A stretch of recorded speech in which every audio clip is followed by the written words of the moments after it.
वहीं प्रदेश की 25 लोकसभा सीटों को लेकर चुनाव होने जा रहे हैं और पहले चरण के मतदान के लिए 19 अप्रैल को वोटिंग होगी। आप जयपुर शहर की सीट पर करीब 22 लाख मतदाता प्रत्याशियों की किस्मत का फैसला करेंगे। कांग्रेस से प्रताप सिंह खाचरियावास मैदान में है, तो दूसरी ओर बीजेपी ने इस सीट पर मंजू शर्मा को मैदान में उतारा है। जरा दिखाते हैं आपको सियासी गणित। इन दिनों जयपुर की जो हवा है, राजनीतिक हवा, उसमें कई बदलाव नजर आ रहे हैं। प्रताप सिंह खाचरियावास राजपूत समाज से आते हैं, सड़क से सदन तक की लड़ाई लड़ते हैं, हमेशा मजदूर किसान परिवारों की लड़ाई लड़ते आए हैं। और ऐसे में इस बार जब लोकसभा चुनाव प्रताप जी लड़ रहे हैं तो क्या कुछ रहने वाला है, हमारे साथ मौजूद हैं। नेताजी घर पर है कार्यक्रम के दौरान प्रताप सिंह खाचरियावास खुद मौजूद हैं। भाई साहब, क्या लग रहा है, इस बार आपको पार्टी ने लोकसभा के लिए चुना है, पहले एक बार आप लड़ चुके हैं निर्दलीय, तो अब इस बार की स्थिति क्या नजर आ रही है आपको, और पूरे प्रदेश में किस तरह की स्थितियां नजर आ रही हैं? पूरा प्रदेश के जो हालात हैं, पूरे देश के जो हालात हैं, जब से ये इलेक्शन डिक्लेयर हुए हैं उसके बाद दिन पर दिन बीजेपी की स्थिति कमजोर हो रही है और कांग्रेस बढ़ रही है।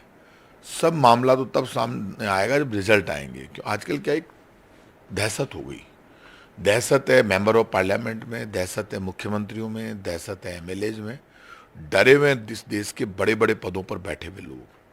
पहली बार मैंने देखा है जब हर संस्थान में बीजेपी की सरकारों का इंटरफेयर है। वो राजस्थान की बीजेपी की सरकार हो, चाहे हालात इतने खराब हैं कि बीजेपी की सरकारों ने संस्थाओं को, यहाँ पे एंटी करप्शन डिपार्टमेंट है, उसको भी तोता बनाकर रख दिया। अशोक गहलोत जब मुख्यमंत्री थे तब एसीडी को फुल पावर्स थी, बड़े बड़े आईएएस अधिकारी अरेस्ट होते थे। अब तो चीफ मिनिस्टर ऑफिस से डायरेक्ट लोग कहते हैं इसका चालान पेश करो, इसका मत करो। और जब वक्त आएगा मैं सारे सबूतों के साथ पेश करूंगा चुनाव के बाद। मैं चुनाव में हथियार नहीं बनाना चाहता, लेकिन जब एसीडी की इतनी बुरी हालत हो जाए एंटी करप्शन डिपार्टमेंट की, तो राजस्थान में ये जो माहौल बना रही है बीजेपी, हम इतना अच्छा काम कर रहे हैं, हम भ्रष्टाचार रोक देंगे। कहाँ से भ्रष्टाचार रोक दोगे, आप तो खुद ही उसमें लग गए।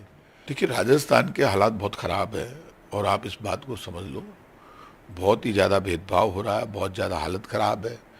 पार्टीबाजी के आधार पर, धर्म के आधार पर, जाति के आधार पर लोगों को टारगेट किया जा रहा है।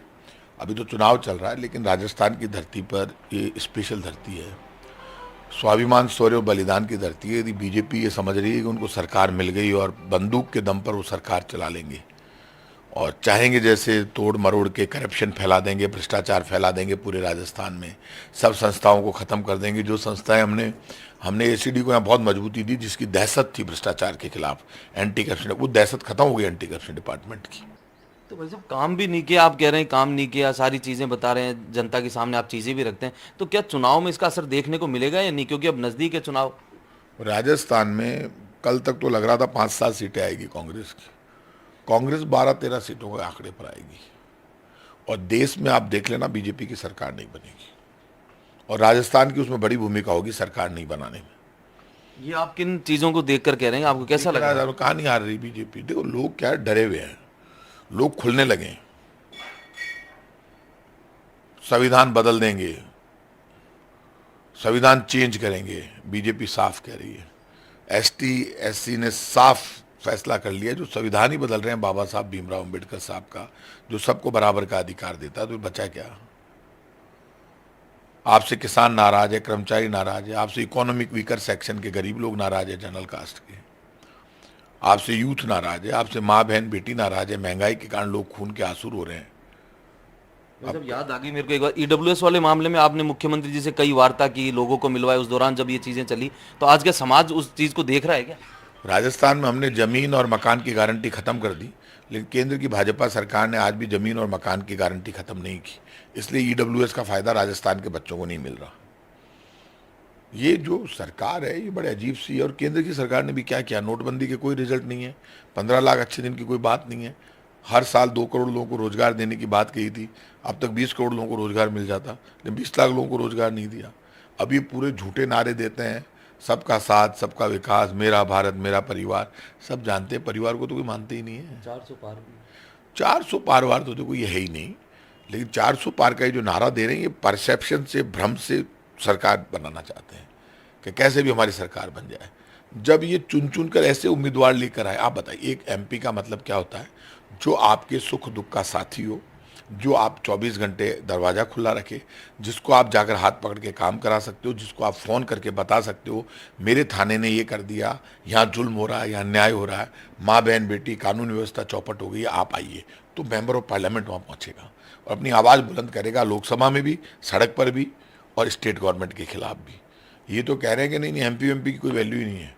आप तो, हम कह रहे हैं कि एमपी बनाओ देश बनाने के लिए, और वो कह रहे हैं एमपी बनाओ वोट दे प्रधानमंत्री बनाने के लिए। अब देश बचाना है या प्रधानमंत्री को बचाना है? जो देश बचाना चाहते हैं वो प्रधानमंत्री बाद में चुनेंगे, पहले देश बचाएंगे। इस वक्त देश बचाने के लिए बीजेपी को हराना होगा, क्योंकि बीजेपी ने जो नफरत की राजनीति की है उसमें डेवलपमेंट के लिए, जन कल्याण के लिए कोई जगह नहीं है। उनके पास सत्ता है, पैसा है, प्रचार है, सारे होर्डिंग पे उनका कब्जा है, और वो झंडे बहुत है, पैसे बहुत है। हमारे पास पैसे नहीं है। मैंने साफ कहा, ना पैसा है, न धेला है, ना रेली है, न रेला है। प्रताप सिंह अकेला है, लेकिन अकेले के साथ जो कारवां जुड़ रहा है वो इतना बड़ा कारवां होता जा रहा है कि मुझे उम्मीद बंधी है कि जो मेरी ताकत बढ़ रही है, यदि आशीर्वाद इसी तरह मिलता रहा तो मेरी कमज़ोर ताकत को बड़ी आवाज़ मिल जाएगी।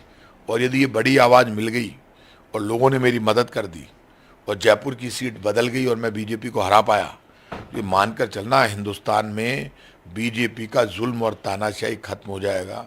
तो एक अपील आप क्या करना चाहेंगे जयपुर की जनता से, क्या देखकर उन्हें वोट करना चाहिए?